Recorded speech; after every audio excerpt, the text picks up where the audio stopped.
which occurs after the first moves pawn to d4, pawn to d5, and it's one of the most popular gambit of all in chess. By the way, I'm Igor Smirnov, international grandmaster and chess coach from the Remote Chess Academy, and without further ado, let's go ahead and get started. I'm going to show you the 5 opening traps. Some of them are classical, and you might have seen them already, and a few are more advanced, which may be something interesting and maybe the way for you to surprise your opponent. But let's start from something really classical, in case black accepts the gambit and then tries to hold his pawn and not give it back to white. The way to do this is by playing pawn to b5. Do you know how can white refute this attempt of black? White should do this by playing pawn to a4, trying to undermine this b5 pawn, which currently supports the extra pawn of black on the c4. And now, what can black do? If black tries the symmetrical response, pawn to a6, it does not really work because after white captures the pawn, now black can't recapture because the pawn is pinned. In this case, he will just lose that rook on a8. Let's see what else can black do. Other than that, black can play pawn to c6, and here it looks like everything is just fine for black, but nevertheless he's actually losing. White should trade the pawns onto b5, and here there is a winning continuation. Can you find it? By the way, there was a funny thing that this position happened once in the game of the 4th World Chess Champion, Alexander Alekhine, and he actually missed to find the winning move, quite, surprisingly. If you can find it, let me know in the comments below. Maybe you just know this because it's a theoretical line. It's move queen to f3. A bit of a sudden move, and there is no way for black to save his rook, which is a very, sudden situation, so white just wins the game right on the spot. Alright, so that's been the first trap, pretty classical one, and nevertheless I've just checked in the database that up to this date, strong players up to 2000 rated and beyond keep falling into this trap, and therefore even if you know this, it does not necessarily mean that your opponents know it, so you can still go ahead and give it a try. Let's move on to the trap number 2.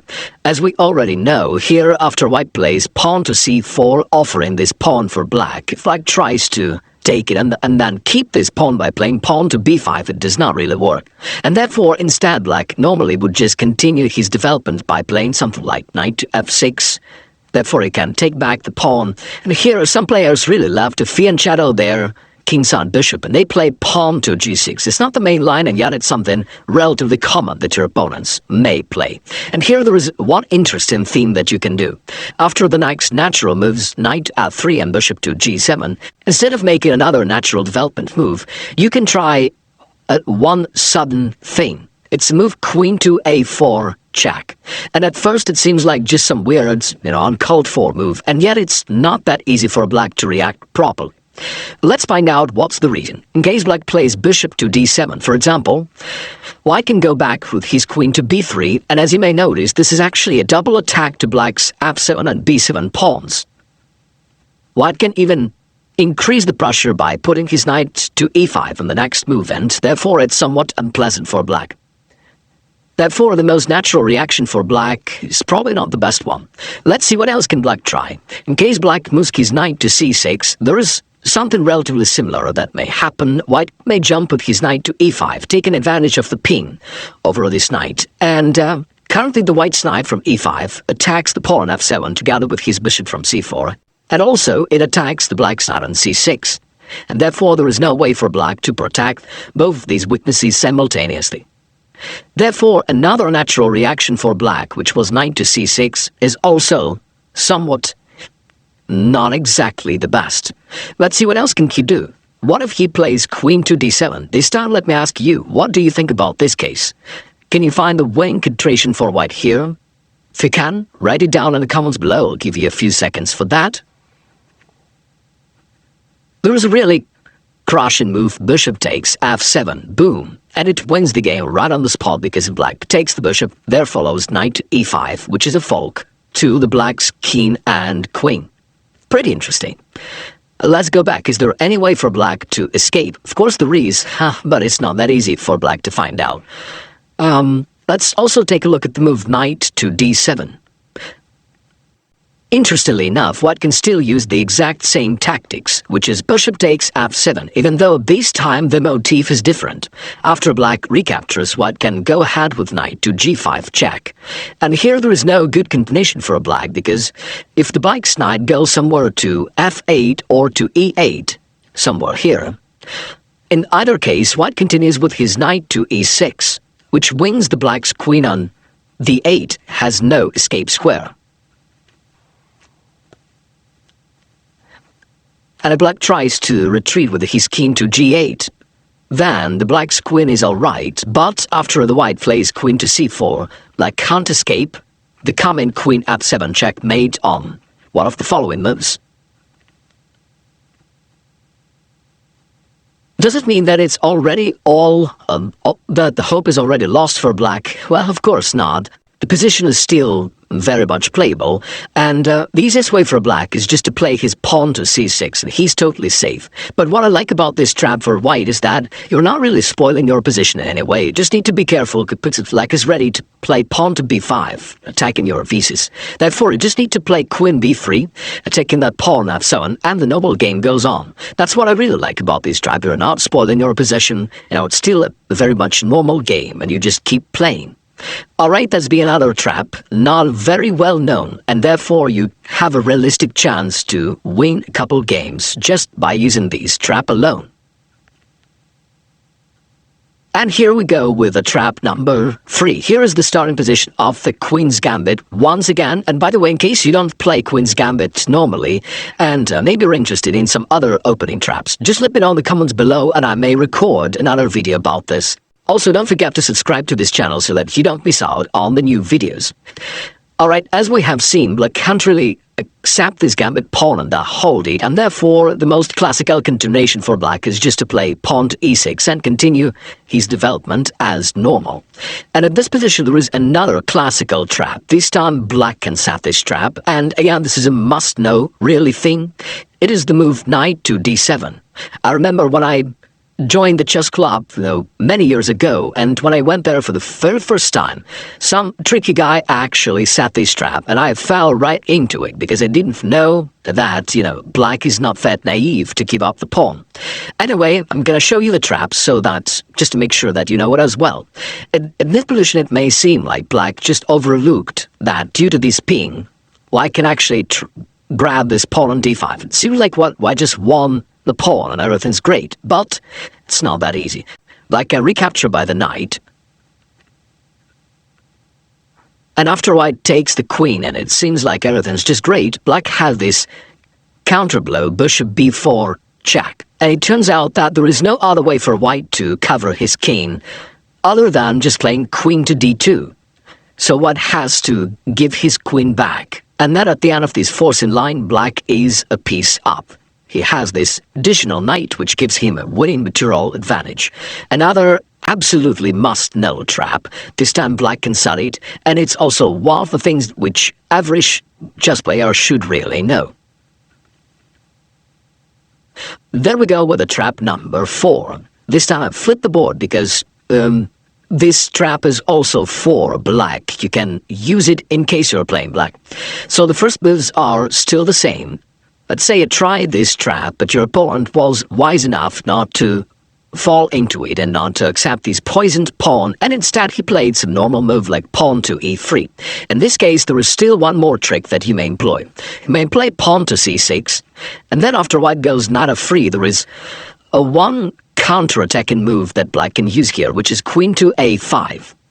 And it's a pretty interesting continuation for black, because not only you remove your queen from this pin, of your knight, but also potentially you prepare to start some counterattack by playing knight to e4 and bishop to b4.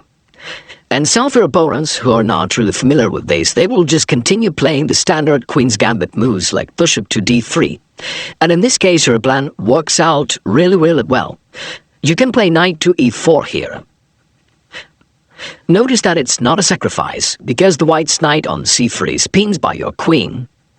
White cannot take this knight by his knight from c3. Therefore, if he tries to take it with his bishop, then after the recapture, there is a slight problem for white because the knight is attacked, and if it goes back, he may lose his bishop from g5.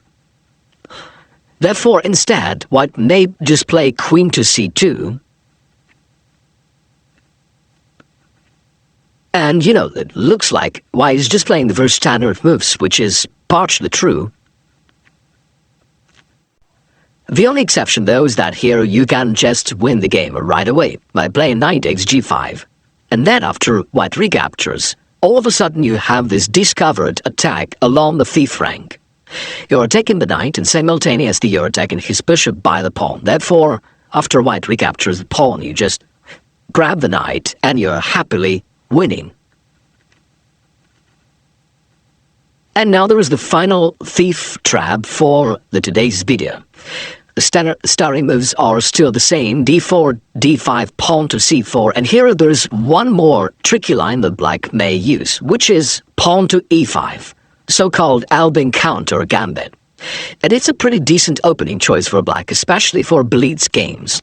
I saw, for instance, Morozevich, one of the Russian grandmasters, won, numerous amount of games in the internet just by playing this opening line. The idea is that after white accepts the pawn, you push your pawn forward to d4, and it gives you some space advantage. It takes away the c3 square from the white's knight, therefore the white's development is a little bit clumsy at this point, and also it gives you a lot of freedom for your pieces. They can now move forward freely, which gives you quick development and very active position. In this position, there is one natural reaction for white, which is not the best.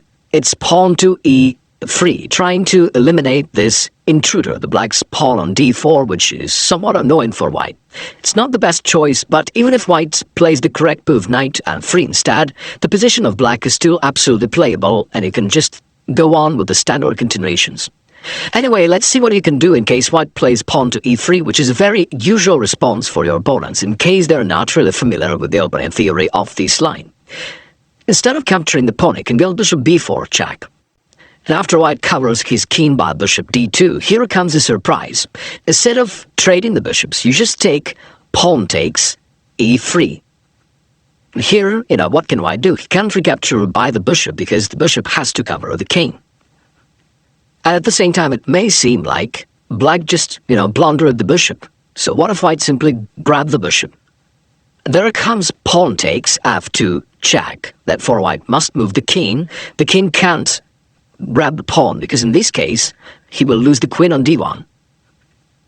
Therefore, white must do something else, and there is not much that white can do. He has to play king to e2.